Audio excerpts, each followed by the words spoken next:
Vamos lá, galera. Voltando aí, pós-cafezinho, sistema articular, artrologia. Artrologia, não astrologia, né? Tudo da articulação ou das articulações.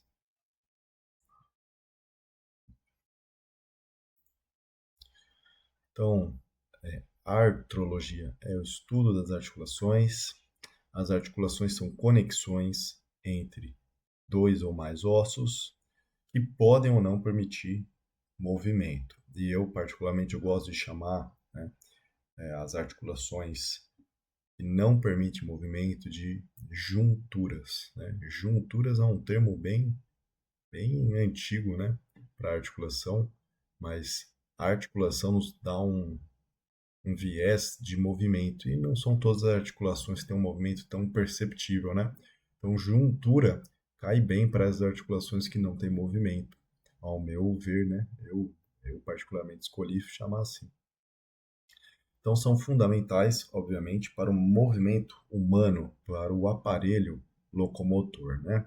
As articulações, elas vão unir o esqueleto, elas vão permitir movimentos, né? Elas vão absorver impactos, distribuir a carga do peso ali do indivíduo e vão estabilizar, né? Estabilizar a nossa posição, né? A nossa postura, digamos assim, tá? Principalmente para estarmos eretos, né? Então, a articulação é esse ponto aí onde os ossos precisam se unir para produzir ou não o movimento. Vamos começar classificando as articulações quanto ao tecido que se sobrepõe ali entre elas, né? O tecido de divisória de uma para outra. Tá? Deixa eu dar uma pausa para o café.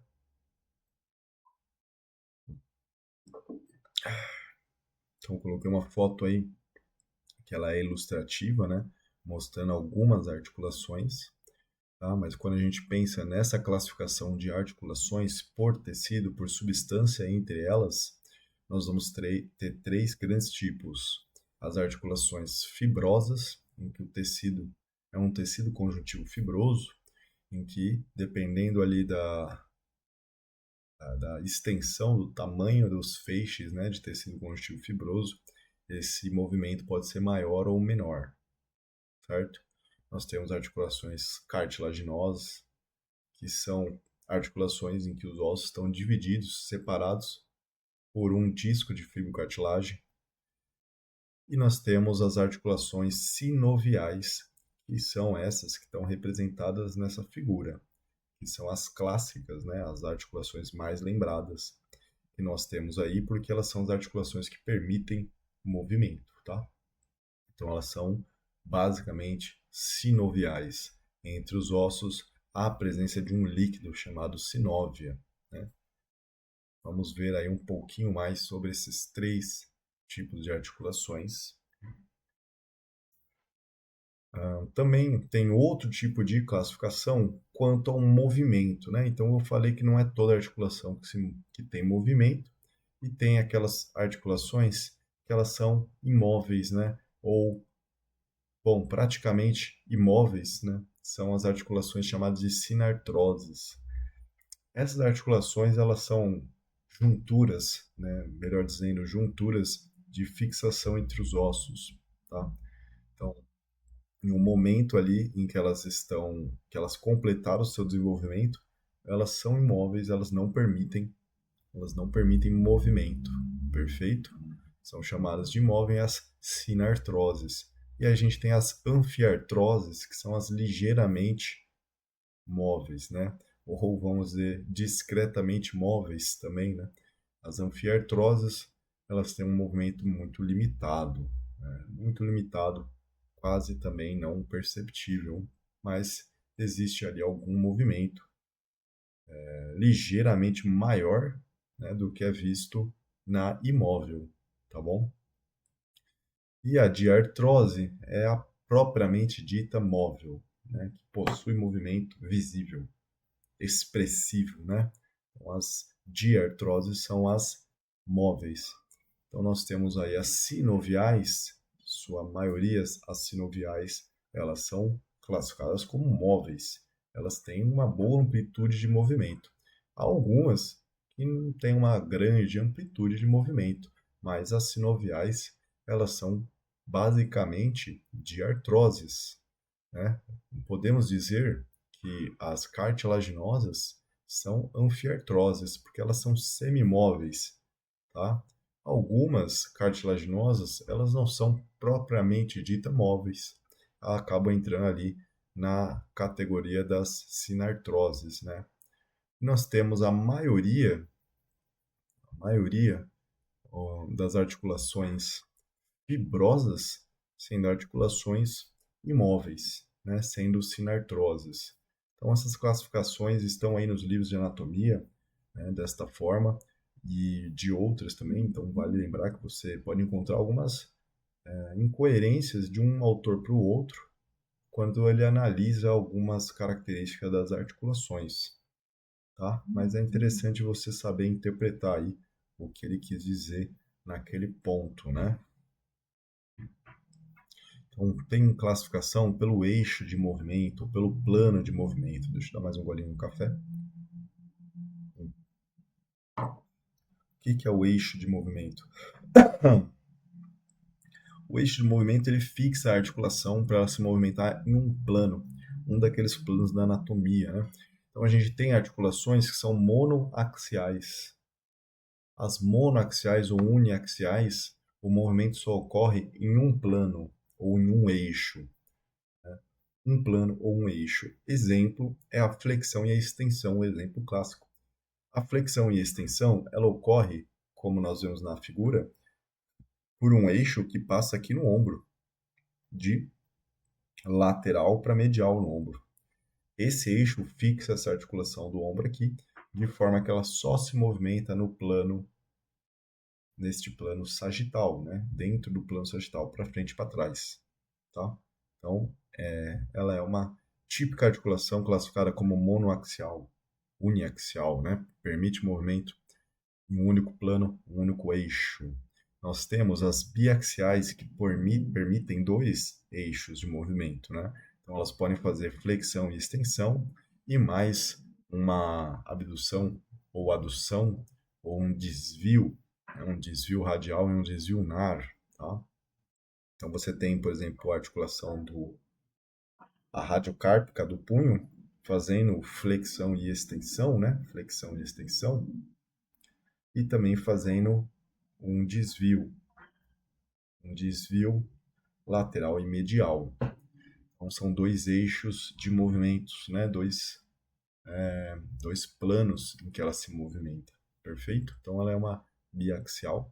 Nós temos as multiaxial ou triaxial, que é o exemplo do ombro, né?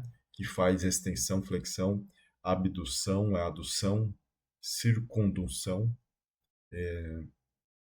muitos movimentos, né? No geral, a gente vê o ombro e o quadril, a coxo femoral sendo as articulações mais móveis, né? Então elas são chamadas de triaxial, três eixos, né?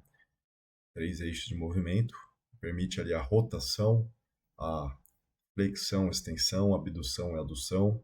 Então são multiaxiais. E nós temos as não axiais ou planas, né? Lembrar aí, por exemplo, das articulações intercarpais, entre os ossos do carpo, né?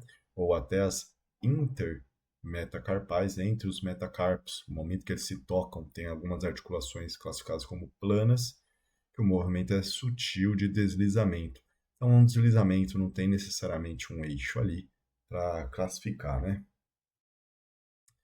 Vamos falar agora da típica articulação fibrosa, né? Essa articulação fibrosa em questão, unida, né, ou melhor dizendo, que separa os ossos por tecido conjuntivo fibroso, é uma sutura, é uma articulação típica do crânio, ou melhor dizendo, que só existe no crânio, né, e separa esses ossos do crânio até o seu momento, né, da sinostose final. Então, no crânio é visto que com o avanço da idade, os ossos eles podem sim fusionar completamente, né? Ocorrer essa sinostose e virar um osso quase que único. Perfeito? Enquanto o indivíduo é jovem, esses ossos são bem separados, né, formando as fontanelas ou os fontículos. E aí, conforme nós vamos amadurecendo com o crescimento dos ossos do crânio, vai restando uma quantidade de tecido conjuntivo fibroso, né? A intenção da articulação fibrosa, nesse ponto do indivíduo maduro, não é permitir movimento, né? Não é permitida. Então, ela fica justo ao termo juntura entre os ossos do crânio. É uma sutura, né? Sutura quer dizer costura, tá? A sutura do crânio é uma juntura fibrosa, uma junção entre ossos por tecido conjuntivo fibroso, classificada como sinartrose nesse ponto, porque ela é imóvel ou ela não tem a função no indivíduo adulto de movimento. Por mais que no infante ali, no bebê, ela possa permitir algum deslocamento ali, conferindo alguma absorção de choque, né? No indivíduo adulto ela não tem a função de movimento, então ela é classificada como sinartrose mesmo. E aí nós temos as cartilaginosas, as anfiartroses, né? São as articulações ligeiramente móveis, que são classificadas ali como cartilaginosas, porque o disco que separa as articulações aqui é um disco de fibrocartilagem e são ligeiramente móveis, né? São pouco movimento quase imperceptível ou sem movimento. Então a gente vê ali a articulação entre os corpos vertebrais, né, intervertebral, tem um disco de fibrocartilagem. Esse disco intervertebral ele amortece impactos, ele faz alguns deslocamentos, né, ele faz algum movimento desses corpos vertebrais ali para anterior, para posterior, né, para lateral e outro. Então ele faz uma absorção de impacto e também uma mobilidade mínima. E você tem a sínfise púbica, também muito associada a amortecer impactos da marcha, né, da corrida, tá? Então a sínfise púbica, ela pode não aparentar um movimento ali, né? Então são classificadas como articulações anfiartrodiais, né, ou anfiartroses, movimento discretamente móvel, ligeiramente móvel, pouco móvel, semimóvel, enfim. Ah, então aqui eu trouxe uma comparação delas para você observar que nas articulações fibrosas são três: a sutura entre os ossos do crânio, a sindesmose tibiofibular ou membrana interóssea da perna, é um tipo de articulação fibrosa, e temos uma sindesmose dentoalveolar entre o dente e o alvéolo dentário, que é conhecida nesse ponto como gonfose, onde tem um ligamento chamado periodonto, que é um tecido conjuntivo fibroso que une o dente ao maxilar e permite a absorção de impactos da mastigação.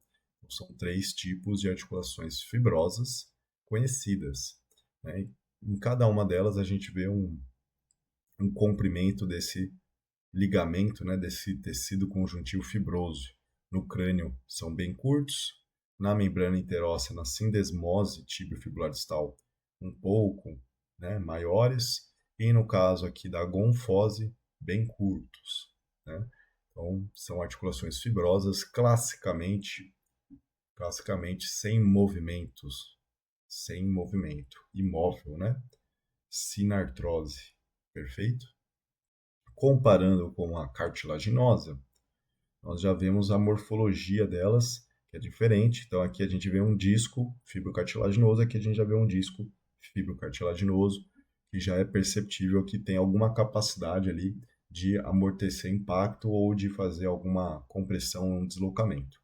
Por isso que elas são consideradas anfiartroses, né? Ligeiramente móveis, sutilmente móveis. Perfeito? Quando chegamos na sinovial, na diartrose, estamos falando realmente de uma articulação móvel, né? Uma articulação que entre os ossos nós vemos muitos elementos, por exemplo, há sempre a presença de uma cartilagem hialina, a cartilagem articular, entre as cartilagens e os ossos, o líquido sinovial, que nutre essa articulação, extremamente essencial para esse movimento, para o deslizamento dos ossos. Nós vemos uma cápsula fibrosa, cápsula que fecha essa articulação, né, com uma membrana sinovial interna que produz esse líquido, e ligamentos auxiliares externos que reforçam a articulação em um sentido único. Tá? São articulações realmente feitas ali para o movimento, né?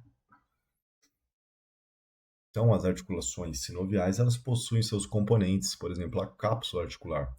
A cápsula articular fecha esse compartimento, tá? Importantíssimo. A membrana sinovial interna, que produz o líquido, né, a sinóvia, o líquido sinovial que lubrifica e nutre a cartilagem que está entre as epífises ósseas, entre as superfícies articulares dos ossos, né, a cavidade, que é o espaço que existe, e os ligamentos que estabilizam e direcionam essa articulação. Então, são componentes essenciais de uma articulação sinovial. As sinoviais também podem ser classificadas quanto ao tipo, né, que leva em consideração o formato da articulação sinovial. Olha só, então a gente tem uma articulação sinovial, por exemplo, entre os ossos do carpo, que é plana, né? Lembra? Ela é aaxial, né? Ou melhor dizendo, ela não tem um plano de movimento, porque ela é uma articulação plana, certo? É uma articulação onde as faces são, entre os ossos, são ligeiramente planificadas. Então, a articulação plana ela permite apenas deslizamentos, né? Ela é tipo plana, ela é uma articulação que desliza. Ela é sinovial porque ela possui os componentes da articulação sinovial, porém seu movimento não é lá essas coisas. Gínglimo ou dobradiça, né? A exemplo, a articulação do cotovelo, né? Ela é uma gínglimo, é uma superfície cilíndrica ali, que desliza sobre uma concavidade, fazendo flexão e extensão. Nós temos as troncoides ou pivô, perdão. Nós temos as troncoides ou pivô, que faz rotação, né? A exemplo, a radionar proximal permite a supinação e pronação do antebraço, né? E a atlantoaxial mediana também permite a rotação da cabeça, ela é tipo troncoide, pivô. Temos a articulação sinovial elipsoide, ou condilar, né? Que parece o formato do osso é uma elipse encaixando numa concavidade, né? Então eles chamam de condilar ou elipsoide. É o popular côndilo, né? Onde nós vemos os côndilos articular. A articulação possui ali dois eixos de movimento, né? É uma biaxial. Ela faz flexão, extensão e desvio lateral ou medial, por exemplo. Nós temos a articulação em formato celar, né? Exemplo, uma sela de cavalo, né? Em formato de sela de cavalo. A exemplo do polegar, do primeiro dedo, né? Cadê? Do primeiro dedo aqui, ó. Uma articulação em formato cela. E nós temos a esferoide, em formato de esfera, com a cabeça do húmero articulando na cavidade glenoide. Uma esfera e uma fossa ligeiramente rasa, né? Como a cavidade glenoide aqui do húmero. Próximo, nós já vamos emendar aí no sistema muscular, um pouquinho aí, falar um pouquinho da morfologia do músculo, né? Então você tem ali o sistema muscular sendo formado por músculos de todo tipo, tá? Quando a gente pensa no aparelho locomotor, estamos falando, né, sobre os músculos esqueléticos, principalmente, né? E quando a gente pensa em tecido muscular, nós temos outros tipos que não são esqueléticos. Então vamos dar uma passada aí por outros tipos de tecido muscular que não são o esquelético associado ao aparelho locomotor propriamente dito, tá? Nós temos no corpo em torno de 600 músculos, né? Com algumas variações também entre indivíduos.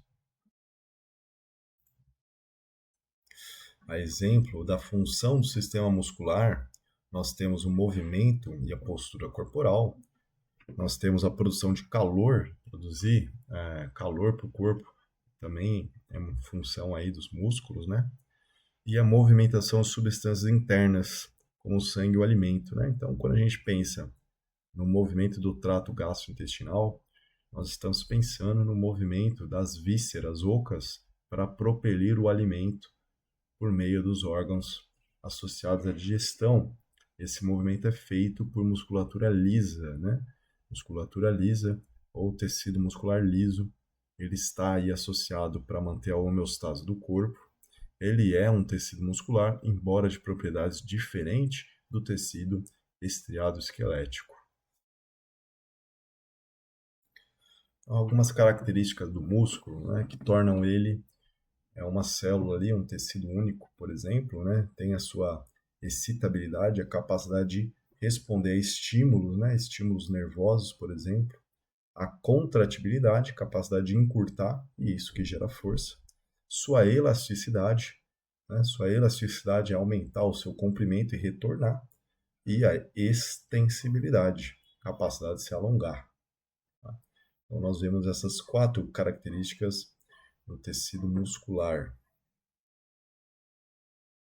E aí, quanto aos tipos de tecido muscular, nós vamos ter 3, perfeito? O que nós chamamos de estriado cardíaco, presente apenas no coração, o que nós chamamos de músculo liso, presente nas vísceras ocas, e o que nós chamamos de tecido muscular estriado esquelético, associado à movimentação do corpo, né? Que faz a alavanca por meio dos ossos para a gente mover as nossas partes, né, com a ajuda aí da articulação. Perfeito? E vamos falar um pouquinho das características que nós vemos em cada um deles, né? Olha lá. Então eu botei uma tabelinha que resume a situação do tecido, da comparação dos tecidos muscular. Vamos começar falando do esquelético, né? Esquelético, nós temos fibras de aparência cilíndrica e longas, né? A fibra muscular esquelética ela pode ser bem longa, perfeito? Ela é um cilindro, pode chegar até 4 centímetros, olha lá. Né? Então, até mais 4 centímetros, fica bem longa mesmo, tá? Então, possui vários núcleos, né? Múltiplos núcleos perifericamente localizados à fibra, que essa aqui é uma fibra que está preenchida de filamentos contráteis.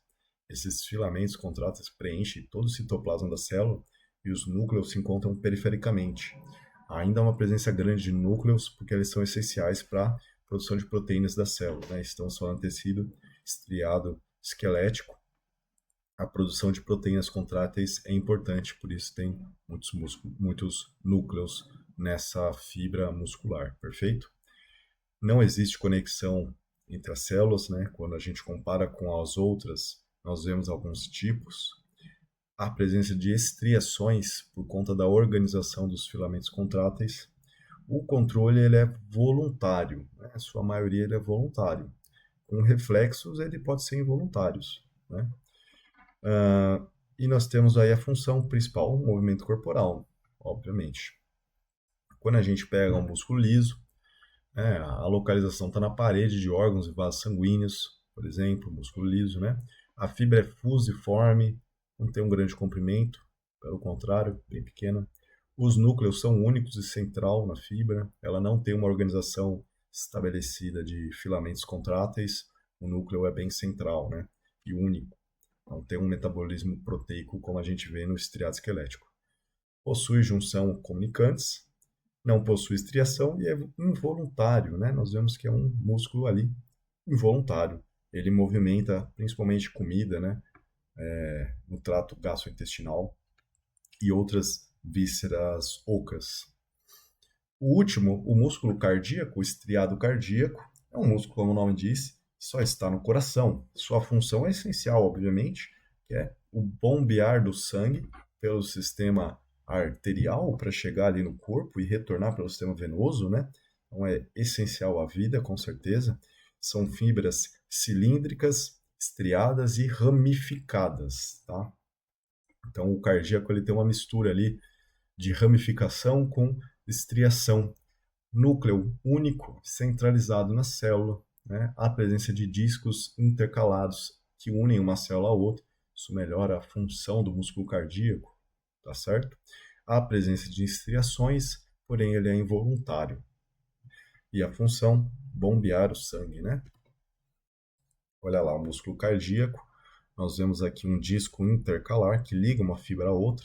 Isso melhora a sincronia do batimento cardíaco. Perfeito. Músculo liso, a célula fusiforme, afinalada na ponta e o núcleo central. E o músculo estriado esquelético, né? Fibra cilíndrica, com estriações e vários núcleos. Vou tomar uma aguinha aqui, rapidinho.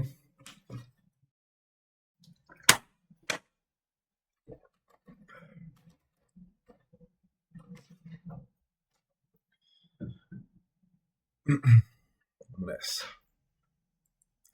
Agora vamos lá, componentes do músculo esquelético, né? Vamos falar dessa estrutura aqui. Então a gente vê que o músculo esquelético ele se fixa, né, ao esqueleto por meio de uma região fibrosa, de fibras ali colágenas fibrosas, chamado tendão. Perfeito? Tendão. O tendão ele fixa o que nós chamamos de ventre muscular, né, a parte carnosa do músculo, ao osso. O tendão ele tem uma continuação, digamos assim, para uma membrana externa do músculo que recobre esse ventre muscular, chamado epimísio. Tá? O epimísio é uma membrana delicada que recobre o músculo, o ventre muscular. Ao adentrarmos, né, e penetrando aqui nesse músculo, nós vamos vendo que há outras separações, há septos e divisórias entre o próprio músculo, né, entre os compartimentos musculares. Essas divisórias são feitas por tecidos conjuntivos. Né? Cada tecido conjuntivo aqui ele vai ganhar um nome especial de acordo com a região que ele está. Então, o epimísio é a mais externa e o perimísio ele se infiltra, né, digamos assim, a profundezas do músculo e forma compartimentos, né, de fibras musculares. Então temos o perimísio cercando aqui, ó, uma região, um compartimento do músculo. Quando entramos nessa região do compartimento, nós vamos ter o endomísio cercando um feixe de fibras musculares. Tá? Então o endomísio ele vai fechar um feixe, né? Ele vai isolar um feixe de fibras musculares e esse feixe de fibras musculares é composto pela fibra muscular que é a célula muscular propriamente dita, tá? Pode ser chamada ali a célula muscular ou fibra muscular. Esse feixe de fibras musculares, esse feixe de fibras musculares associado ao endomísio, né, é comumente chamado de fascículo, né? Conjunto, um grupo de fibras, fascículo, perfeito? O músculo é uma estrutura onde nós vamos ter o tecido conjuntivo agregando e isolando, né, essas fibras, mas não de forma que elas trabalhem de forma separada, não, pelo contrário, né? Esses envoltórios, envoltórios conjuntivos aí, eles tendem a melhorar, né, melhorar e muito a questão